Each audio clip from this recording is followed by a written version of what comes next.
তেহরানের আকাশে তখনও সূর্যই ওঠেনি, কিন্তু সেই নীরব শহরের ভেতরে চলছিল ইতিহাসের সবচেয়ে গোপন এক অপারেশনের শেষ অধ্যায়। ইরানের সুপ্রিম লিডার আলী খামেনি, যাকে বলা হতো বিশ্বের সবচেয়ে সুরক্ষিত মানুষের একজন, বছরের পর বছর ধরে পশ্চিমা গণমাধ্যম দাবি করেছিল তিনি গোপন বাংকারে থাকেন। তার নিরাপত্তা বলয় ভেদ করা প্রায় অসম্ভব। কিন্তু সেই ধারণা ভেঙে রোববার ভোরের দিকে নিজ কর্মস্থলে শাহাদাত বরণ করেন খামেনি।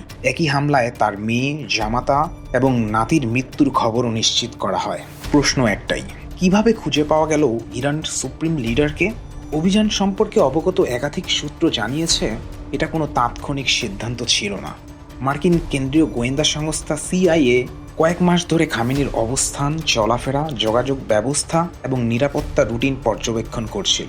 খামেনি কোথায় থাকেন এটা যতটা গুরুত্বপূর্ণ, তার চেয়েও বেশি গুরুত্বপূর্ণ ছিল তিনি কোন সময়ে কোথায় থাকেন।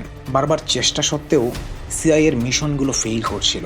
তখন আমেরিকা একটা সরল কিন্তু মারাত্মক কৌশল বেছে নেয়। ট্রাম্পের দেওয়া পারমাণবিক নিষেধাজ্ঞা চুক্তি নিয়ে আলোচনা করার জন্য ইরান একটি বৈঠক আয়োজন করে।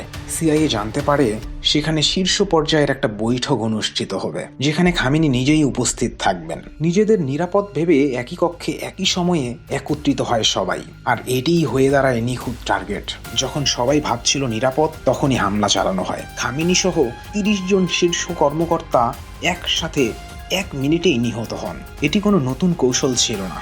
এর আগে হিজবুল্লাহর নাসরাল্লাহর ক্ষেত্রে একই ধরনের কৌশলে সফল হয়েছিল আমেরিকা। ইসরায়েলের প্রথম পরিকল্পনা ছিল রাতের অন্ধকারে হামলা করা হবে, কিন্তু নতুন গোয়েন্দা তথ্য হাতে আসার পর সময় বদলে ফেলা হয়। অল্প সময়ের মধ্যেই যুক্তরাষ্ট্র আর ইসরায়েল তাদের হামলার সময় পুনর্নির্ধারণ করে। এরপর সিআইএ ইসরায়েলকে জানায় খামেনির সুনির্দিষ্ট অবস্থানের তথ্য, কোন ভবন, কোন অংশ আর কোন সময়।